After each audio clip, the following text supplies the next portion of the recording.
Français, Françaises et êtres humains venus d'ailleurs. Donc aujourd'hui, les bases de la manipulation de masse. Comment être un bon manipulateur de masse? Qu'est-ce que j'appelle manipulation de masse? Alors, les hommes politiques s'en servent souvent, les patrons s'en servent souvent, les profs s'en servent souvent, les directeurs, etc. Tous les gens qui ont du pouvoir s'en servent très régulièrement. Comment ça marche? D'abord, vous laissez fuiter une info énorme. Par exemple, M. Macron, pour la réforme des retraites, l'âge pivot. Une info que personne ne veut. Vraiment personne. Par contre, vous lui trouvez une énorme justification. Un truc mouse qui fait que vous justifiez bec et ongle la volonté de garder ce truc-là. Alors que vous savez dès le départ que vous ne le garderez pas.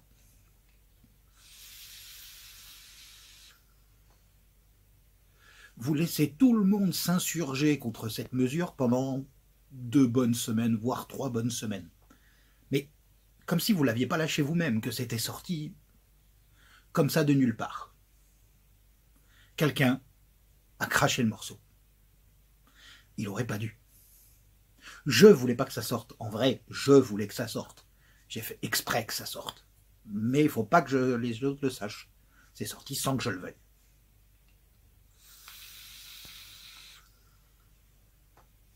Ensuite, vous vous mettez sur le devant de la scène et vous expliquez que c'est une bonne mesure. Et en même temps, dans le texte, vous mettez tout ce que vous voulez vraiment faire passer. Et des trucs encore pires que l'autre, mais marqués de façon... Mais vous ne donnez pas le texte aux gens. Hein. Vous préparez votre texte. Avec des trucs vraiment marmous, vraiment trash... que personne n'ira lire parce qu'ils sont tous omnubilés par l'âge pivot, par exemple, ou par autre chose. Hein. Dans une entreprise, ça peut être 39 heures payées 35. Les gens ne vont pas être d'accord de faire 4 heures gratuites. Etc., etc. Et vous chargez la barque. Derrière, discrètement, vous rendez public le texte. Sans que personne sache vraiment...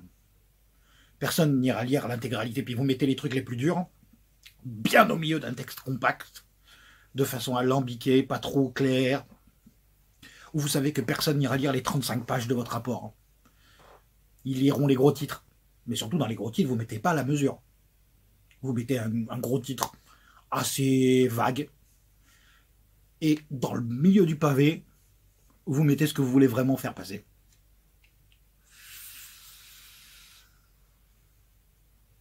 Ensuite, les négociations arrivent. Et au début, vous êtes bien dedans, quoi. Vous ne laissez rien passer. On tiendra bon, droit dans nos bottes, rien ne passera. Au bout d'une semaine et demie de négociation, vous lâchez un peu sur l'âge pivot, par exemple. Vous dites, bon allez, d'accord, l'âge pivot, c'est bon. On lâche. On le met plus. Tout le monde se félicite d'une grande victoire. Or, il y a bien pire dans le texte. Mais tout le monde est content parce qu'il a obtenu quelque chose. Que vous saviez dès le début que vous alliez lâcher. C'était évident que vous alliez le lâcher. Dans votre tête, c'était clair et net. Mais le plus tard possible. Et de la façon la plus impressionnante possible. Je vous ai entendu, peuple de France, je lâche dessus. Ensuite, vous faites passer votre texte comme si de rien n'était, avec quasiment l'intégralité des réformes que vous vouliez faire passer, qui vont encore plus emmerder le monde. Hein. Mais ils s'en rendront compte que trop tard. Je vais vous raconter une blague que j'aime bien, qui est dans la même optique, puis ça vous fera peut-être un peu rire. Moi, elle m'a fait rire. Macron, il meurt. Elle commence bien. Il arrive devant Saint-Pierre, et Saint-Pierre, il lui dit, de toute façon, plus personne croit en nous, Puis personne croit au paradis ou à l'enfer ou en Dieu. Donc, on donne le choix. On vous fait visiter l'enfer et le paradis, puis après, vous choisissez. Macron, il dit, bon, je sais à peu près déjà où je vais aller, hein, ça me paraît clair. Puis Saint-Pierre, il fait, bah attends, il faut d'abord visiter les deux. On va en enfer d'abord. Ok. Il monte dans l'ascenseur, ils appuient sur -1, il arrive en enfer, et l'enfer, c'est un énorme green de golf avec tous ses potes qui boivent des cocktails, sortent avec des filles magnifiques, des top modèles, en jouant au golf.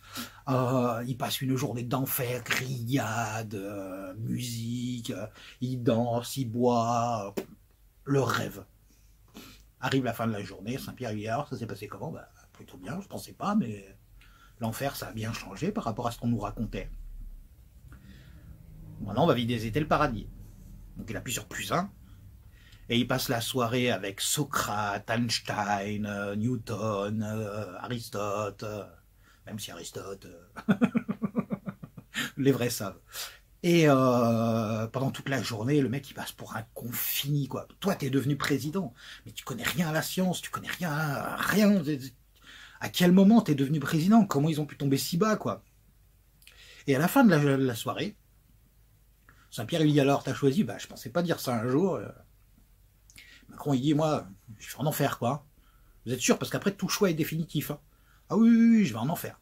Ok.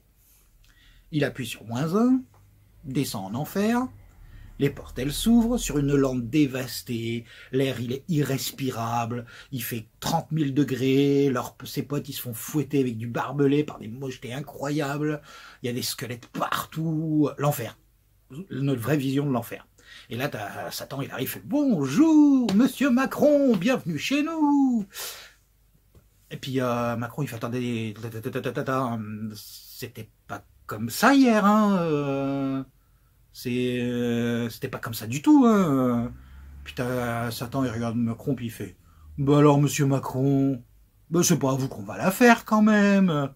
Hier, on était en campagne, aujourd'hui, vous avez voté pour moi. » Voilà, ça vous donne un peu le principe du truc.